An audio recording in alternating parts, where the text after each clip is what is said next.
Minu nimi on Arabella ja mul oli valikus väga palju filme, mida ma kõike tahtsin vaatama minna, aga ma valisin välja siis need neli. Esiteks Melania Koroonika, siis 17 hirm ja rõõm, Võrdsed ja Ravida elavaid.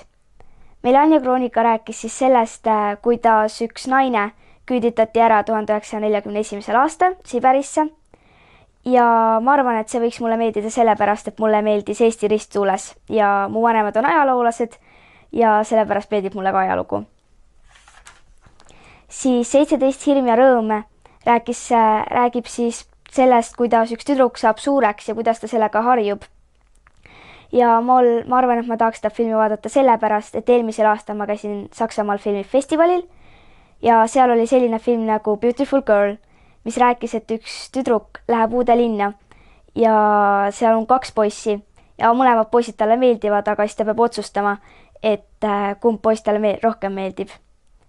Siis oli Võrdsed, mis räägib siis sellest, kuidas üks poissi koolis küüsatakse ja sest ta on lastekodus ja siis ta hakkab enda isa otsima. Pärast tuleb välja, et ta isa on lillipott ja siis hakatakse teda veel rohkem koolis kiusama. Ja ma arvan, et see võiks mulle meeldida sellepärast, et mulle meeldib nagu vaadata, kuidas inimesed saavad olukordadest välja ja mulle ei meeldi, kui kedagi kiusatakse. Ja siis oli Ravida elavaid, mis rääkis siis ühest poisist, kes kuidagi suri ära, igatahes ta aju oli hapniku puuduse tõttu ära surnud, aga süda tal ikka veel töötas. Ja minu arvates see tundus nii jõudne ja ma nagu tahaks teada, et kuidas on võimalik, et ta päästab selle enda ühe südamega 3 inimest ära ja kes ta ära päästab.